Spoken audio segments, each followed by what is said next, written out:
Good morning all of you. मैं Ghanshyam Dodiya, Gurugram teachers training college Chak 5 Jhelum, Shri Vijaynagar के इस यूट्यूब चैनल में आप सबका स्वागत करता हूं।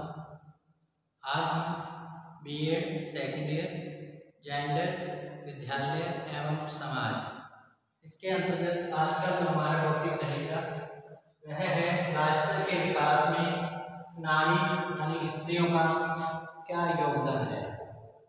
तो आज हम राष्ट्र के विकास में नारी के योगदान को स्पष्ट करेंगे।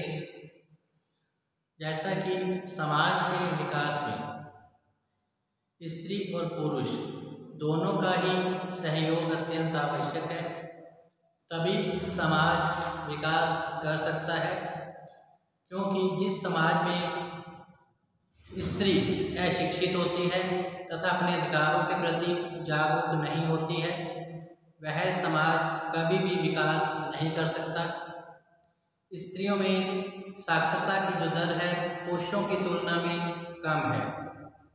इसका जो मुख्य कारण रहा है वह है समाज के अंदर रूढ़िवादिता की प्रचलित धारणाएं, जिसके चलते उसे अनेक अधिकारों से वंचित कर दिया गया है तथा समाज में उनकी स्थिति जिसके कारण जो है निम्न हो गई है।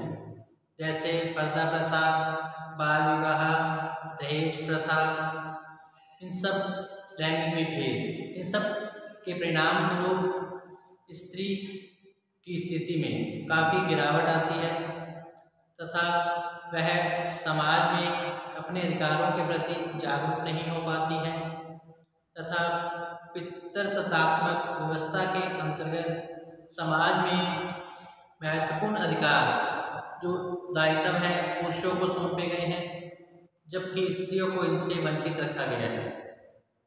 उन्हें घर गृहस्थी संभालने और बच्चों को संभालने तक ही सीमित कर दिया जाता है और वह बाल्यावस्था में अपने माता पिता के नियंत्रण में, युवावस्था में अपने पति के नियंत्रण में और वृद्धावस्था में अपने बच्चों के नियंत्रण में रहकर ही कार्य करती है। इस प्रकार जो स्त्री है घर की चार दीवारी में कैद होकर रह जाती है। आवश्यकता इस बात की है कि स्त्री शिक्षा का प्रचार प्रसार कर उनमें जन जागृति उत्पन्न कर समाज के विकास में उनकी प्रतिभा और योग्यता का प्रयोग किया जाए।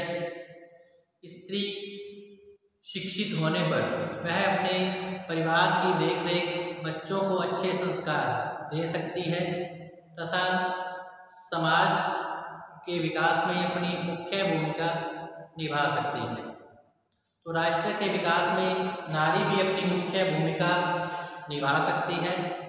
इसके लिए स्त्रियों को अपनी शक्ति को पहचानना होगा, अपनी प्रतिभा का प्रयोग सही दिशा में कर साबित करना होगा कि वह पुरुषों से किसी भी कार्य में पीछे नहीं है, बल्कि 4 कदम आगे ही है।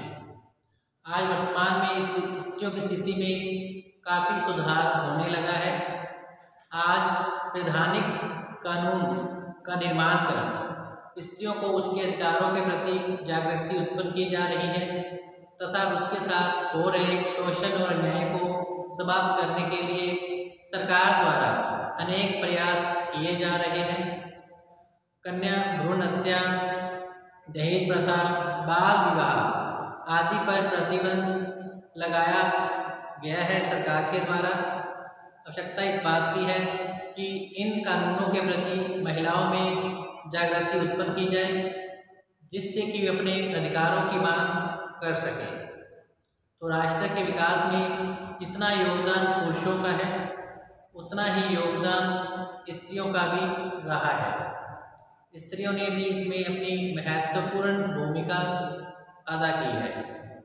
तो आज का हमारा टॉपिक यही है कि राष्ट्र के विकास में स्त्रियों का क्या योगदान है। तो प्राचीन भारतीय साहित्य का अगर अध्ययन किया जाए तो अनेक स्त्रियों ने भारतीय समाज और साहित्य को एक नई दिशा प्रदान की है तथा स्त्रियों द्वारा समाज के लिए सर्वोत्तम मार्ग प्रशस्त किया गया है।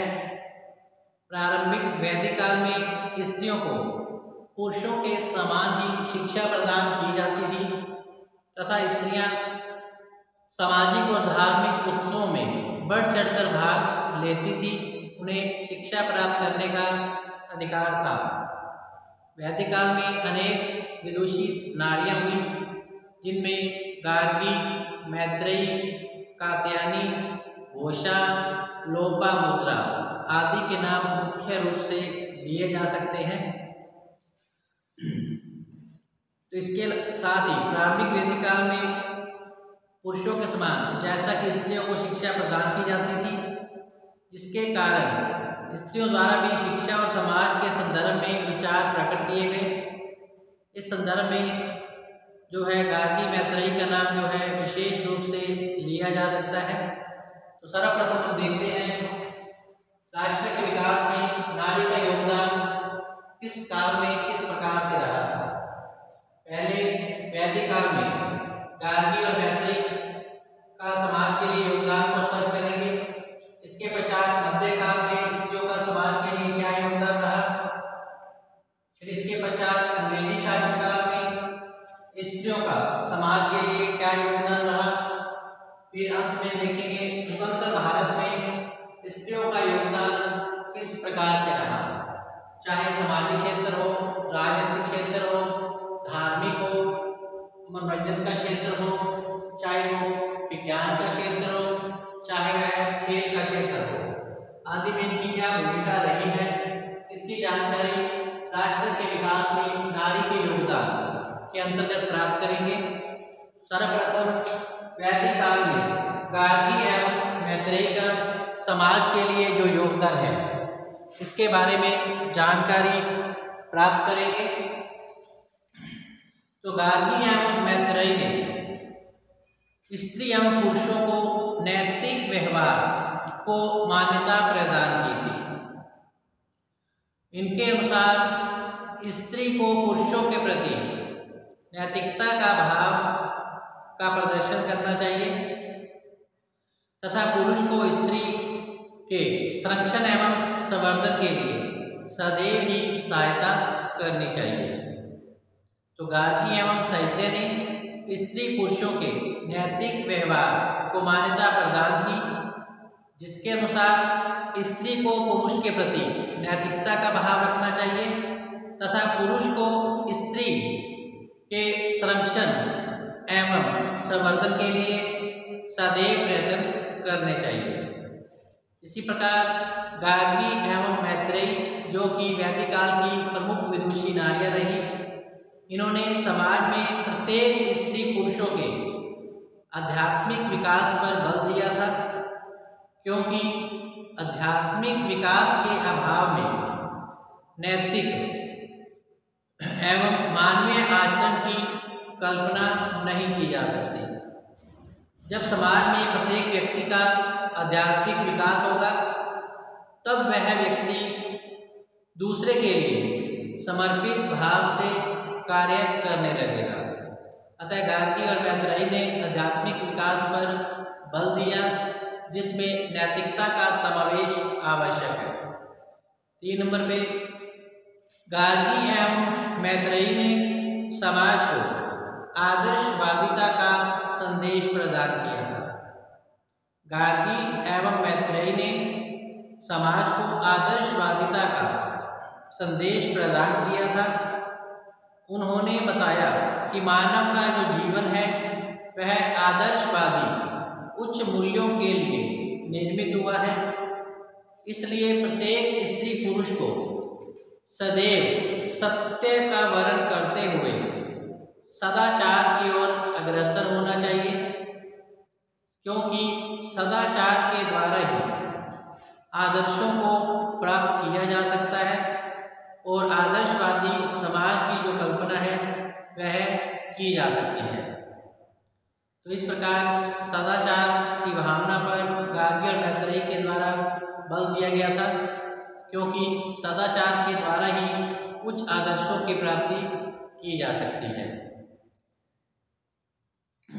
नेक्स्ट है गार्गी एवं मैत्रेयी ने वेदों को महत्व देते हुए प्रत्येक व्यक्ति के सर्वजन हिताय एवं सर्वजन सुखाय की भावना का कार्य करना चाहिए।